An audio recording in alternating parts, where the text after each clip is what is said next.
கோலாஹல ஸ்ரீனிவாஸ் மூத்த பத்திரிகையாளர் நம்மோடு இணைகிறார். அவர்கிட்ட இதை தொடரணும்னு நினைக்கிறேன். இந்த ஒரு கூட்டணி சார்ந்து ரெண்டு பேருக்கும் ரெண்டு வேர்ல்ட் வியூஸ் இருக்கு அப்படிங்கிறத கடந்த நாடாளுமன்ற தேர்தலிலே கூட முணுமுணுக்கப்பட்டது. அதோட வெளிப்பாடெல்லாம் கூட இந்த கடந்த மோதல் பார்க்கப்பட்டது. அதுக்கு நிறைய கோணங்கள் இருக்கலாம், குடும்ப விவகாரங்கள்லேருந்து நியமனங்கள்லேருந்து பல கோணங்கள் இருக்கலாம். பட் இதுல ரெண்டு பேருக்கும் முரண்பட்ட பார்வைகள் இருக்கு அப்படிங்கிற ஒரு பார்வை பரவலா இருக்கு. சட்டமன்ற தேர்தல் கூட்டணி வியூகங்கள்லாம் கட்சிகள் துரிதப்படுத்தும் போது இது ஒரு முக்கியமான காரணியா இருக்கும் நினைக்கிறீங்களா இப்ப வெடித்திருக்கக்கூடிய மோதலுக்கு? திரு கோலாஹல ஸ்ரீனிவாஸ். நிச்சயமா என்னன்னா, ஆரம்பத்துல இருந்த ராம்தாஸ் இந்தியாவுக்குள்ள இருக்கிறத விரும்பல. அதே நேரத்துல அன்புமணி ராமதாஸ் இந்தியால இருக்கணும்னு ஆசைப்பட்டார்.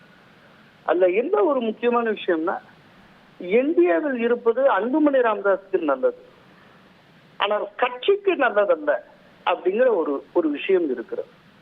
என்னன்னா, ஏற்கனவே அன்புமணி ராமதாஸ் மேல ஒரு சிபிஐ வழக்கு இருக்கு.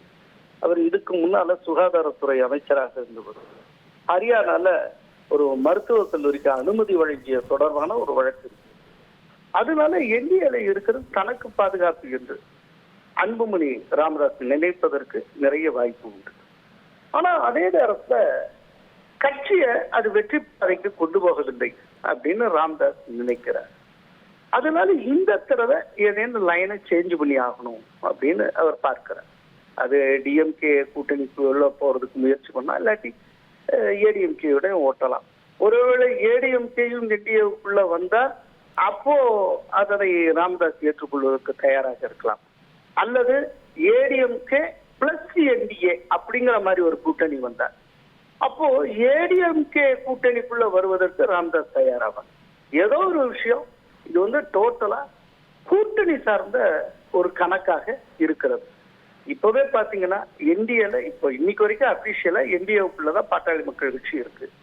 ஆனா வக்ஃப் மசோதாவுக்கு எதிரான தீர்மானத்தை, அதை எதிர்த்த தீர்மானத்தை சட்டப்பேரவையில் நிறைவேற்றிய போது அந்த தீர்மானத்துக்கு ஆதரவாக இருந்தது பாட்டாளி மக்கள் கட்சி. அதே நேரத்துல வக்ஃப் மசோதா ராஜ்யசபாவுக்கு வந்தப்போ அன்புமணி ராமதாஸ் போகவே இல்லை. அது கட்சி கட்டளையாக இருக்கலாம். ஸோ என்டிஏல இருந்து கொஞ்சம் கொஞ்சமா டிவியேட் ஆறாங்க. இப்படி டோட்டலா என்டிஏல இருந்து வெளியில வர்றதுல அன்புமணி ராமதாஸ்க்கு உடன்பாடு இல்லாமல் இருக்கலாம். அதனால தந்தைக்கும் மகனுக்கும் இடையில ஒரு கருத்து வேறுபாடு, இவ்வளவு பிரச்சனை. பட் அதே நேரத்துல இது பார்ட்டியை உடைச்சிரும், கட்சியை உடைச்சிரும் அப்படிலாம் நான் நினைக்க தயாராக இல்லை.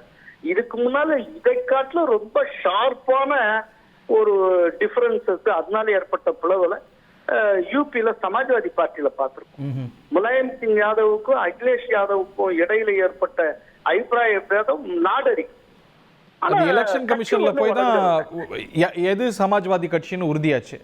ஆமா, பட் அதனால கட்சி ஒண்ணும் பெருசா உடஞ்சிடல. இன்னைக்கு அகிலேஷ் யாதவ் தலைமையில இருக்கு. என்ன ஒரே ஒரு மாற்றம் இருக்கு அதுக்கும்னா, அங்க மகனுடைய தலைமையை ஏற்றுக்கொண்டது இந்த தந்தையினுடைய தலைமையில இயங்கணும்னு இவங்க சொல்றாங்க. ஓகே, அவ்வளவுதான் விஷயம். உங்கள் தந்தி ஒன் தொலைக்காட்சியில் தெனாலிராமன் தினமும் மாலை 6 மணிக்கு காண தவறாதீர்கள்.